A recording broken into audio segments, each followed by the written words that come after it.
हिंदू महासंघाचे अध्यक्ष आनंद दवे सध्या आपल्यासोबत आहेत। आपण त्यांच्यासोबत चर्चा करूयात। RSSचे प्रमुख मोहन भागवत बोलताना असं म्हटले आहेत की 3 अपत्य जन्माला घाला। खरं तर नवीन भारत बनवायचा असेल तर आता तरुणांना शैक्षणिक असेल किंवा राजकारणामध्ये जर करिअर करायचं असेल तर 3 अपत्य काय वाटतं तुम्हाला त्यांच्या वक्तव्याबद्दल? मुळात आता सरासरी 2 असा एक दर चालला आहे। लोकसंख्या वाढीचा हिंदूंचा जो दर आहे तो 1.9 आणि मुस्लिमांचा 2.3 आहे। असं असताना त्याला एक धार्मिक स्वरूप का दिलं जातं हे कळत नाही। जसं आदरणीय मोहनरावजी आता बोललेत की त्यांना नोकऱ्या रोजगारांसाठी ते संधी उपलब्ध आहेत का? म्हणजे आत्तासुद्धा जी ना 2 मुलं आहेत किंवा अगदी 1 पेक्षा जास्त आहेत त्यांनासुद्धा आपण नोकरी देऊ शकत नाही परिस्थिती। शिक्षण त्यांना परवडत नाही आहे। आज चांगल्या शाळेतलं प्राथमिक शाळेचं सुद्धा कदाचित त्यांना माहीत नसो 50,000 लाख रुपये वर्षाला फी आहे। त्यांची जर जबाबदारी सरकार घेत असेल लहान मुलांच्या शिक्षणाची, नोकरीची, त्यांच्या चांगल्या आरोग्याची, इन्फ्रास्ट्रक्चरची, रस्त्याची परिस्थिती काय आहे, ट्रॅफिकचं काय अवस्था आहे, पाण्याची काय व्यवस्था आहे, अख्ख्या देशातली म्हणतो आपण एकाची नाही तर आहे त्या संख्येला जर आपण नीट सर्व्हिस सेवा देऊ शकत नसू ते करण्यात काही अर्थ असं आम्हाला वाटत नाही। काही ना काही वक्तव्य करून हिंदूंना सुद्धा हळूहळू जिहादी बनवलं जातं आहे का काय एक भीती आमच्या मनात आता यायला लागली आहे। काय करायचं काय? 2 पेक्षा 3 मुलं झाली त्यांनी का रस्त्यावर फळंच विकायचीत का, संत्री विकायची, मोसंबी विकायची का, त्यांनी काहीतरी लेबर काम करायचं आता मुस्लिम समाज करतोय। जर देशाची अशी आर्थिक स्थिती असेल, सामाजिक स्थिती असेल, शैक्षणिक स्थिती असेल असं जर वंदनीय मोहनरावांना वाटत असेल तर नक्की सरकारनं त्याची जबाबदारी येऊन करावं। आमचं काहीच म्हणणं नाही। लाडक्या बहिणीसारखं केंद्रानं लाडका हिंदू अशी एखादी योजना आणत असतील किंवा तसं जर विचाराधीन असेल तर आम्ही नक्की स्वागत करू। बाकी सध्या तरी हिंदूंनी लोकसंख्या वाढीचा दर आहे तोच ठेवावा असं हिंदू महासंघ मानतो। वक्फ बोर्डाला बळकटीकरणासाठी 10 कोटीची निधी मंजुरी करून असा एक GR काढण्यात आलेला होता, मात्र परत टीका होण्याच्या नंतर तो त्यांनी GR पण थांबवला। कसं बघताय याकडे? खरं प्रश्न असा आहे ना की आता सरकार नाही आहे जागेवर, असं असताना अधिकाऱ्याची हिंमत कशी होते एखाद्याची की ते 10 कोटी रुपये देणं आणि ज्या पद्धतीने चाललं की नवीन सरकारनं ते थांबवलं तर नवीन सरकारच नाही आहे। आजच्या तारखेला कोणत्याही नेत्याला असा अधिकार नाही की असं थांबवलं तर मला असं वाटतं फक्त एक धार्मिक ध्रुवीकरणाचा जो पुढचा टप्पा आहे व पॅक रद्द करावं हिंदू महासंघ आधीपासून म्हणतोय।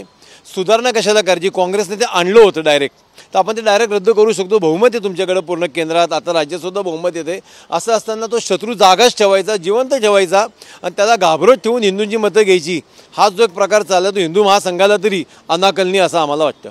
सध्या विधानसभा निवडणुकीच्या निकालामध्ये EVM मशीन घोटाळा झाला अशी मोठी चर्चा आहे, तर तुम्ही सर्व या चर्चेकडे कसं बघताय? खरं निश्चितच आम्हाला स्वतःला असं वाटतं की ती शंकास्पद नक्की आहे। काही व्हिडिओ पण आलेले टेक्निकली सुद्धा त्या समजून सांगितलं जाते की कसं होऊ शकतं। पण तुम्ही मतांची आकडेवारी आली आहे।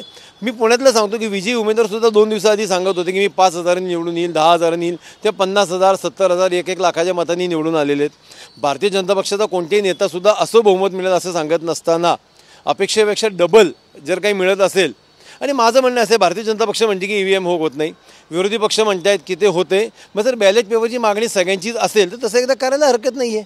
शेवटी लोकशाहीमध्ये लोकांचं आणि राजकीय पक्षांचं ऐकलं गेलं पाहिजे असं आम्हाला वाटतं।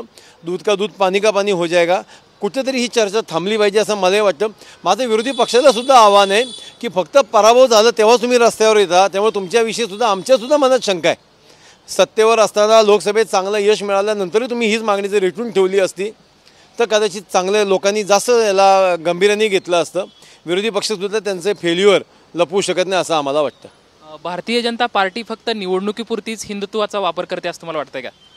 निवडणुकीसाठी करते असं म्हणून, निवडणुकीपुरती नाही, ते 5ही वर्ष तेच करतात, निवडणुकीसाठी करते एवढं नक्की आहे। हिंदूंचा एक ध्रुवीकरण करायचं, तुमचा एक शत्रू आहे राजकारणामध्ये एक शत्रू लागतो दाखवायला, तुम्ही त्याच्या विरोधात मतदान घ्यावं लागतं। मग तो शत्रू जिवंत राहायला पाहिजे याचीसुद्धा काळजी घेतली जाते। उद्या शत्रूच नसतं तर मतदान कसं होईल? तुम्हाला महागाई नडते आहे, तुझा धर्म संकटात आहे, तुला नोकरी नाही आहे, तुझा धर्म संकटात आहे, मग तो धर्म जागा ठेवला पाहिजे। विरोधी याचं एकदम अतिशय पद्धतशीर नियोजन चाललेलं आहे, प्लॅनिंगपूर्वक हे सगळं चाललं आहे असं आम्ही मानतो। निवडणुकीमध्ये हिंदुत्वाच्या ध्रुवीकरणाचं वापर हे भारतीय जनता पार्टी यांच्याकडून केला जात आहे अशी प्रतिक्रिया या ठिकाणी आपल्याला आनंद दवे यांच्याकडून पाहायला मिळत आहे। कॅमेरामॅन अभिजित पिसेसोबत लक्ष्मण जाधव, TV9 मराठी, पुणे।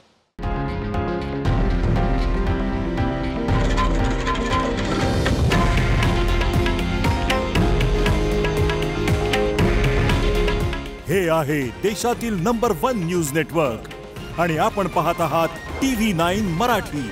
काळजी तुमची, हित महाराष्ट्राचं।